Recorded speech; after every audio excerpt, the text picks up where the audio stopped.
அஞ்சிலே ஒன்று பெற்றான் அஞ்சிலே ஒன்றைத் தாவி அஞ்சிலே ஒன்றாக ஆரியர்க்காக ஏகி அஞ்சிலே ஒன்று பெற்ற அனங்கை கண்ட அயலார் ஊரில் அஞ்சிலே ஒன்றை வைத்தான் அவனம்மை அழித்து காப்பான். ஓம் அனுமந்தாய வித்மகே வாயுபுத்திராய தீமகே தந்தனோ மாருதி பிரச்சோத்யாத். உலகெங்கிலும் வாழ்ந்து கொண்டிருக்கிறவர்களுக்கு டாக்டர் சைதை ராஜாவின் அன்பான வணக்கங்கள்.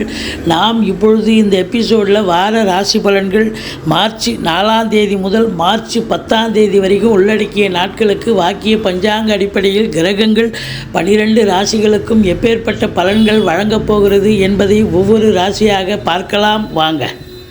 ரிஷப ராசி கால புருஷனுக்கு 2வது ராசி. கிருத்திகை 2, 3, 4 பாதங்கள், ரோகிணி நட்சத்திரம், மிருகசீரிஷம் 1, 2 பாதங்கள் உள்ளடக்கியது. சுக்கிர பகவான் ஆட்சி பெறும் வீடு. இப்பொழுது சுக்கிர பகவான் 9ஆம் இடத்தில் அதிகபட்சமாக 5 நாளும் 10ஆம் இடத்தில் 2 நாளும் சஞ்சாரம் செஞ்சு பலனை தர இருக்கிறார். ராசிநாதன் நல்ல நிலையில் இருக்கிறதால நல்ல யோகமான ஒரு பாக்கியமான ஒரு வாரம். அதிலேயும் கலைத்துறையில் பணிபுரியும் அன்பர்களுக்கு, சினிமா மற்றும் தொலைக்காட்சி பிரிவில் பணியாற்றும் அன்பர்களுக்கு ஒரு பொக்கிஷமான ஒரு வாரம் என்று சொன்னால் மிகையாகாது. சுக்கிரன் 4ஆம் இடத்தை பார்க்கிறார். குரு பகவானும் 4ஆம் இடத்தை பார்க்கிறார். செவ்வாய் பகவானும் 8ஆம் பார்வையாக 4ஆம் இடத்தை பார்க்கிறார். அப்போது 4ஆம் இடம் ரொம்ப சிறப்பாகிறது. வீடு வாங்க, மனை வாங்க, வீடு கட்ட, வீடு ஆல்ட்ரேஷன் பண்ண, வீடு பெயிண்ட் பண்ண, இல்லை வீடு இன்டீரியர் டெக்கரேஷன் பண்ண, இப்படி எந்த வேலையை எடுத்து இறங்கி செய்கிறீங்களோ அந்த வேலையை கண்டிப்பாக சிறப்பாக செய்வீங்க.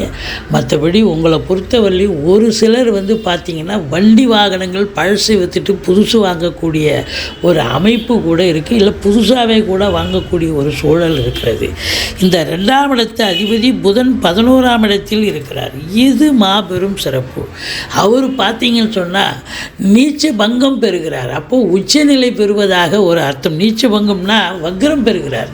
வக்ரம் பெற்றால் வக்ரம் பெறும், நீச்சம் பெறும் கிரகம் வக்ரம் பெற்றால் உச்ச பலனை தரும்னு அர்த்தம். அப்போ 2க்கும் 5க்கும் உடையவர் 11ஆம் இடத்தில் நல்ல நிலையில் இருக்கிறதால பொருளாதார மேன்மை, சுபீட்சம், குடும்பத்தில் அமைதி, நிம்மதி, வாக்கு சாதுரியம் உடைய இந்த ரிஷப ராசியில் பிறந்த அன்பர்கள் சாதிக்கக்கூடிய வல்லமை கண்டிப்பாக கிடைக்கும்.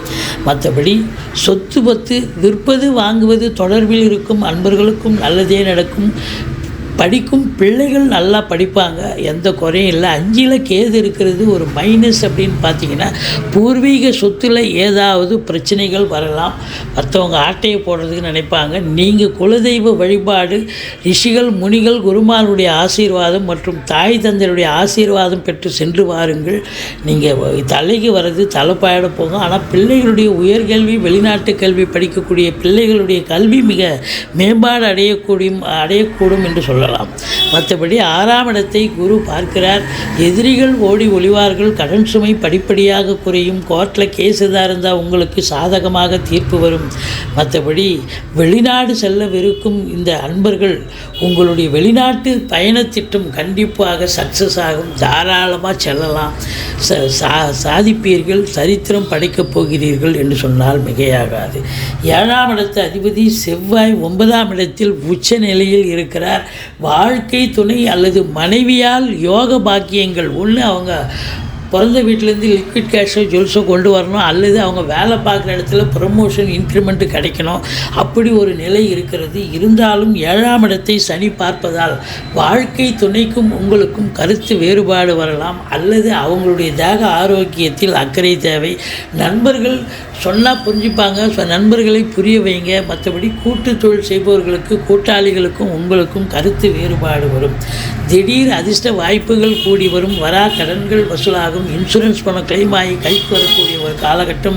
வாரிசே இல்லாத குடும்பங்களுக்கு உங்களை வாரிசாக நியமித்து அவங்களுடைய சொத்து வத்து நகை நட்டு லிக்விட் கேஷ் உங்கள் பெயருக்கு மாற்றி எழுதக்கூடிய விபரீத ராஜயோகம் கண்டிப்பாக அமைகிறது.